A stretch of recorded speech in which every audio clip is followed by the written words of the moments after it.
अल्लाहु अकबर अल्लाहु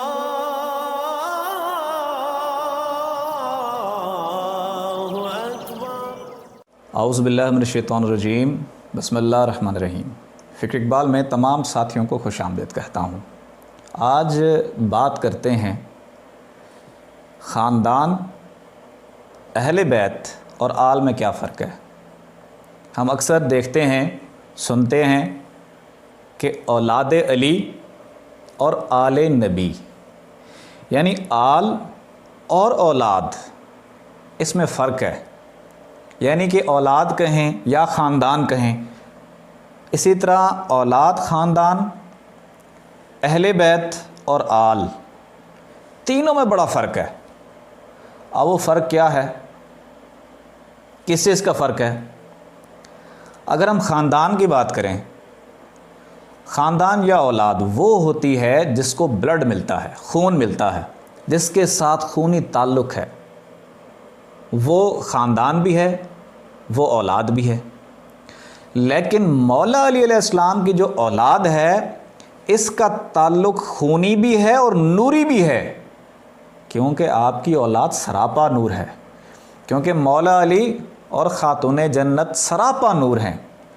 जब ये दोनों नूर आपस में टकराए हैं तो उन्हीं का नूर ही है जो आगे गया है और उनकी कई नस्लें बग़ैर चिल्ले वजीफ़े के इमाम बनी हैं, क्योंकि उनके जिस्मों के अंदर नूर ही नूर था।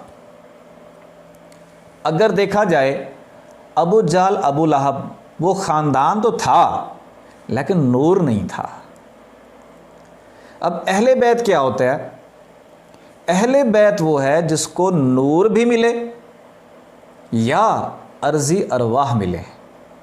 अर्ज़ी अरवाह के बारे में हम तफसीली बात कर चुके हैं। अर्ज़ी अरवाह क्या होती हैं और अर्ज़ी अरवाह मिलती कैसे हैं। अब सरकार पाक ने ये भी फरमाया दीन इलाही में कि पाकीज़ा लोगों की जो अर्ज़ी अरवाह पाकीज़ा लोगों में दाखिल की जाती हैं।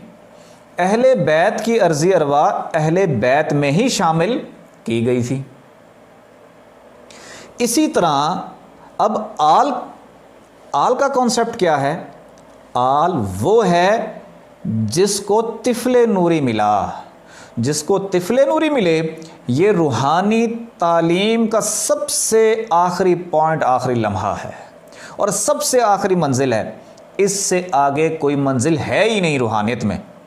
जैसे हज़रत सकी सुल्तान बाव रहमतुल्लाह अलैह को तिफ़्ले नूरी की तालीम अता हुई, तिफ़्ले नूरी अता हुआ तो फरमाते हैं मुझ पर अल्लाह की रहमत का इख्तिताम हो गया है, यानी जो चीज़ मुझे अता हुई है इससे आगे और कोई चीज़ नहीं है। वो है तिफ़्ले नूरी की तालीम।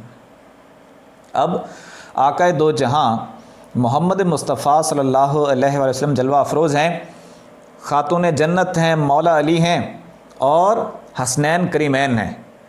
आप काली कमली डाल के बैठे हैं। अम्मा आशा सद्दीक़ा फरमाती है मैं आगे बैठ जाऊँ, फरमाया नहीं, ये मेरी आल है। और जो अम्मा आशा सद्दीक़ा हैं वो अहले बैत में शामिल हैं। नूर भी मिला है, अर्ज़ अरवाह भी मिली हैं, लेकिन तिफ़्ले नूरी नहीं मिला। ख़ातून जन्नत को तिफ़्ले नूरी, मौला अली अलैहिस्सलाम को तिफ़्ले नूरी और हसनैन करीमैन को जब तिफ़्ले नूरी अता हुआ तो वो हज़ूर पाक सल्लल्लाहु अलैहि वसल्लम की आल हैं।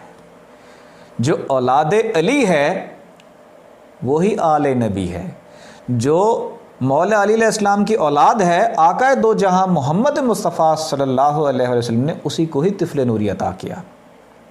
इसके अलावा आका दो जहां जिसको भी तिफ़्ले नूरी अता कर दें, अता फरमा दें, वो बंदा भी आल में शामिल है। जैसे सुल्तानुल आशिकीन हज़रत सकी सुल्तान बाव रहमतुल्लाह अलैह को तिफ़्ले नूरी अता फरमाया, आल में शामिल है। फरमाते मैं औलाद हूँ, मैं आल में शामिल हूँ, नबी पाक उनका फ़र्जंद हूँ, नूरी हजूरी फ़र्जंद हूँ, क्योंकि तिफ़्ले नूरी अता फरमाया है। इसी तरह ख्वाजा हसन बसरी रहमतुल्लाह अलैह आल में शामिल हैं। क्यों? कि आका दो जहां ने तिफ़्ले नूरी अता फरमाया है। तो ये फ़र्क है कि ख़ानदान वाले को सिर्फ ब्लड मिलता है, जो अहले बैत में शामिल होता है अर्ज़ी अरवाह या नूर मिलता है, और जो स्पेशली आल हो उसको सिर्फ तिफ़्ले नूरी अता होता है।